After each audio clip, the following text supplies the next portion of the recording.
Hacia fines del siglo XIX, los montevideanos se transportaban de diversas maneras, algunas de las cuales tenían la particularidad de ser con tracción a sangre.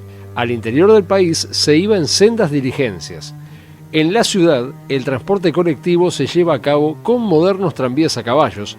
En lo que respecta al transporte particular, se hacía con carruajes o coches de varias compañías que prestaban el servicio para bodas, funerales o simplemente paseos. Estos ya contaban con tarifas y sin dudas se comparaban con los servicios similares que se apreciaban en cualquier otra capital mundial.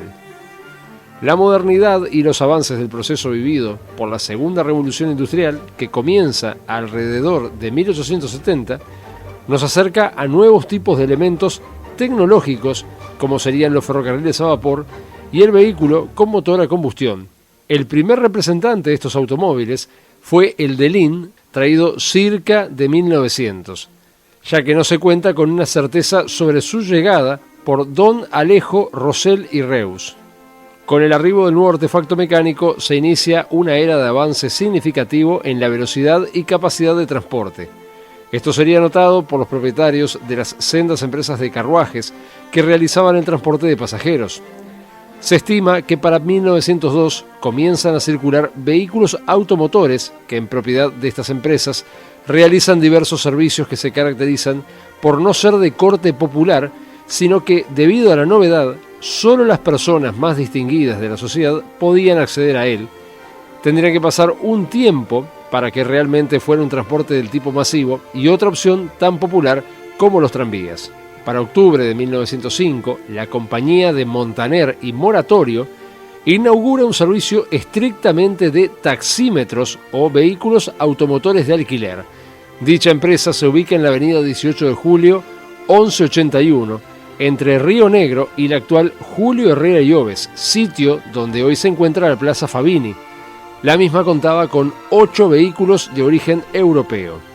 Un mes después, para noviembre del mismo año, se conforma la Compañía de Automóviles de Montevideo, otra empresa dedicada exclusivamente al servicio de taxímetros o automotores de alquiler.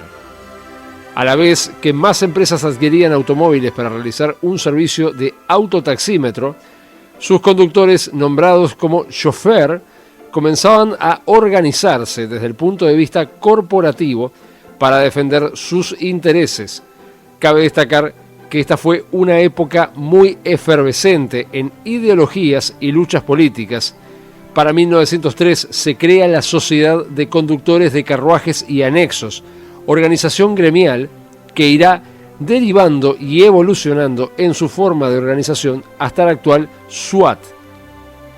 Las tarifas de estos primeros taxis equivalían en 1905 a 2 pesos por hora y 1,50 pesos por hora adicional siguiente. Las tarifas utilizadas hasta el momento equivalían a la utilizada por los coches que venían desde fines del siglo XIX.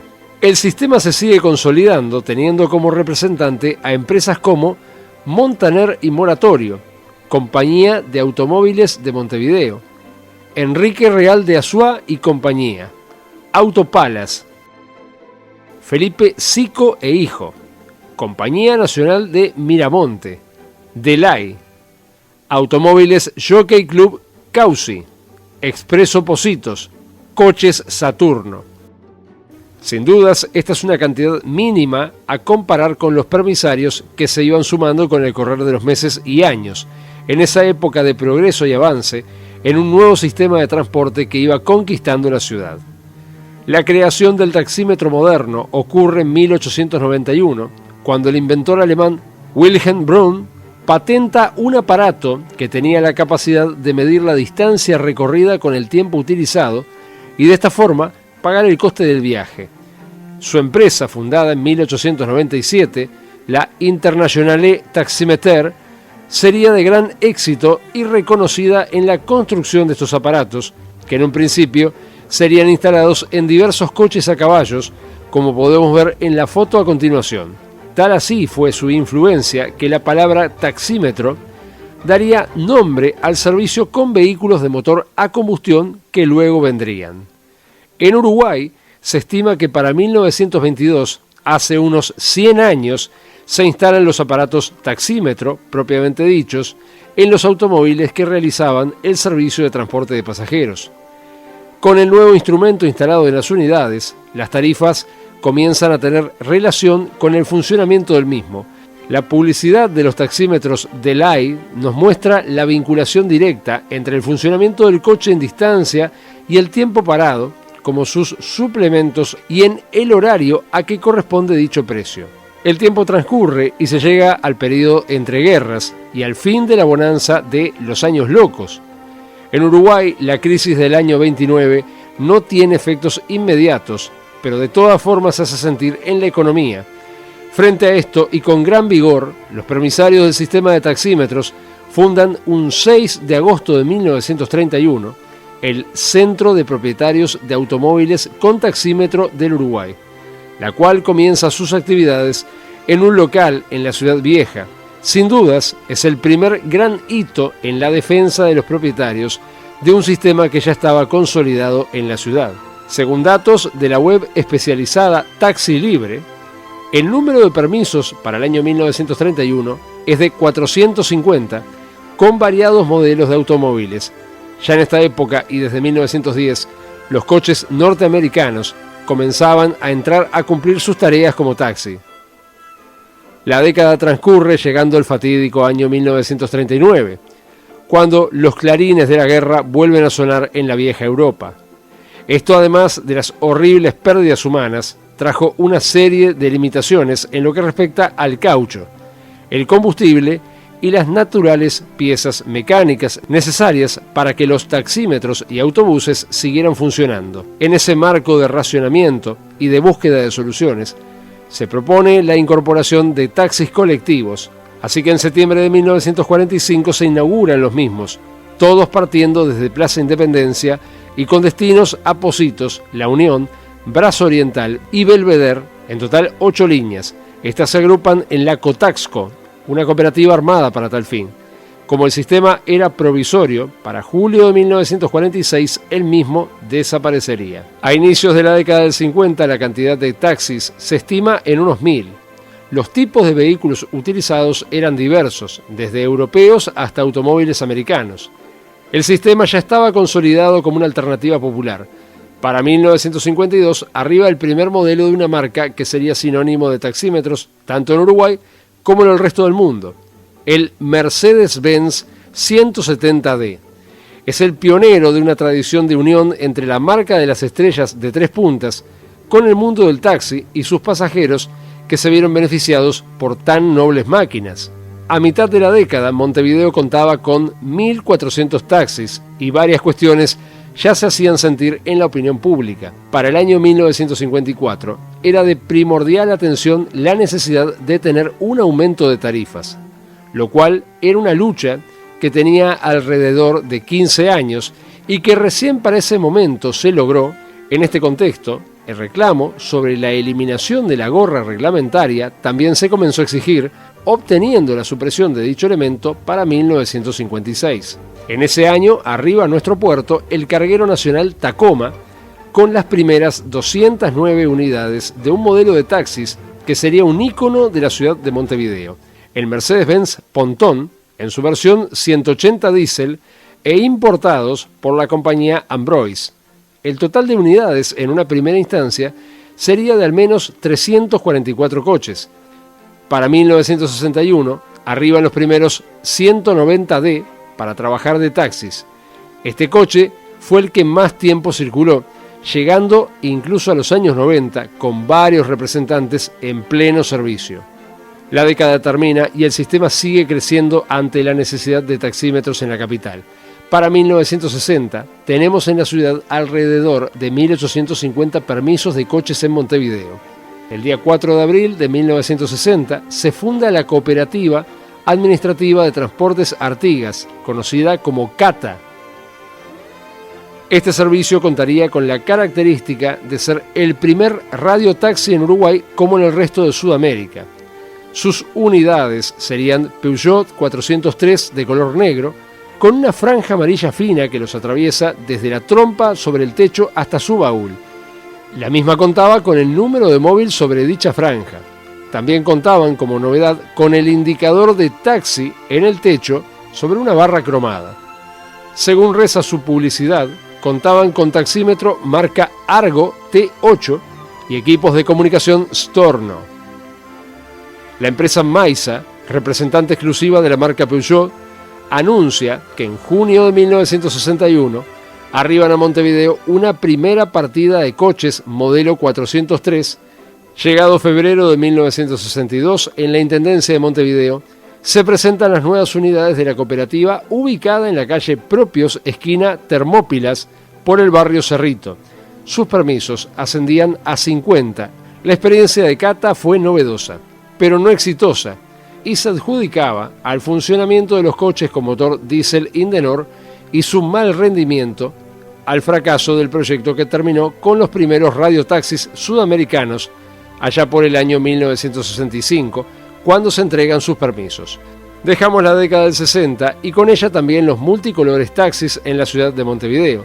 De ahora en más, y por resolución municipal, todas las unidades deberían estar pintadas de color negro en la parte interior de la carrocería, incluidas sus ruedas, y de marfil, lo cual derivaría en amarillo con el paso del tiempo en la parte superior de la unidad, a lo que se suma un indicador en la palabra taxi en el techo, el cual se debe iluminar en horas de la noche, y que en su parte trasera debe tener las últimas 4 cifras de la matrícula.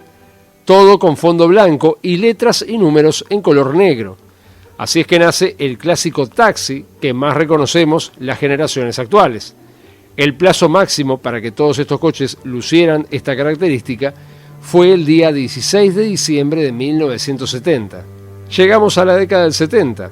El déficit de taxis en la ciudad se hace sentir y se estima que había 1.732 permisos. Esto se hace notar en la población, lo cual repercute en una medida sumamente controvertida y que a la postre fracasaría por lo precario de la solución. Comienza así la breve era de la chapa libre.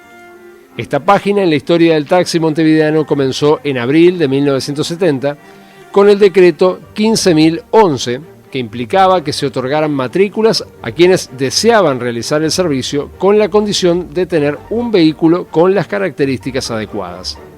Sin dudas, la solución generó una luz de solicitudes para prestar funciones. Tantos coches se presentaron y se le fueron otorgadas matrículas que el sistema se saturó, provocando el repudio y la lucha de los taxistas tradicionales que veían afectadas notablemente sus fuentes de ingreso.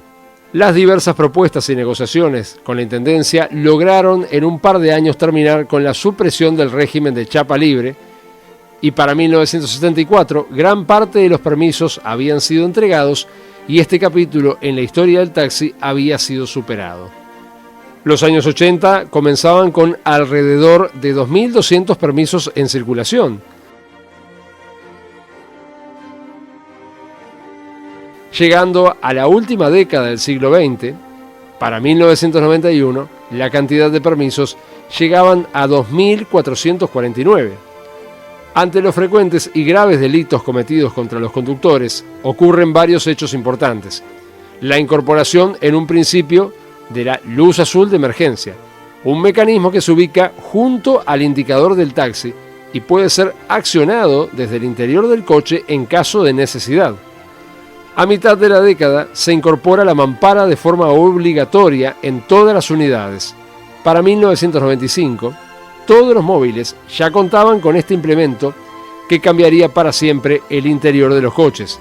A su vez, el cofre de seguridad también se buscó implementar y quizás lo más importante, la radio obligatoria en todos los móviles finalizó un combo de medidas que intentaron disminuir los horribles hechos ocurridos. La cantidad de permisos se siguió aumentando, culminando la década de 1990 con más de 3.072 unidades y el sistema de radiotaxi trabajando a pleno. El nuevo ciclo comienza y en el marco del festejo de los primeros 100 años se presenta el taxi del futuro, una unidad Renault Kangoo con todos los adelantos tecnológicos que a posterior se irían incorporando como el Post tan común hoy día. Para ese mismo año, el Correo emite un sello conmemorativo a tan importante evento en la vida de la ciudad. Como en el lejano 1970, Montevideo volvía a vivir un nuevo cambio en los colores de los taxis. A partir de julio de 2011, se hace oficial el nuevo esquema que mantienen en lo que respecta a la parte superior de la unidad el mismo color y características, cambiando el aspecto interior de la carrocería por un color blanco con una franja reflectante en ambos laterales con la palabra taxi. A posterior, y tomando en cuenta la aparición de aplicaciones extranjeras, surge la aplicación Voy en Taxi, que permite pedir unidades mediante un smartphone, teniendo la mayor de las seguridades en cuanto a las condiciones del viaje. En un mundo de cambios constante y búsqueda de transformar la matriz energética, los vehículos eléctricos se toman nuevamente como una opción válida, pues así, en agosto de 2015, se presentan los 4 primeros taxis eléctricos de la marca BYD modelo E6, punta de lanza de varias unidades más que se irían incorporando paulatinamente. De ahora en más es historia conocida. Los taxis aceptan POS para pagar en todas sus unidades. Los podemos pedir a través de una aplicación e incluso podemos viajar en una enorme unidad eléctrica. El futuro nos dice que el sistema va a seguir avanzando, tanto como Montevideo, la ciudad que los vio nacer hace más de 100 años.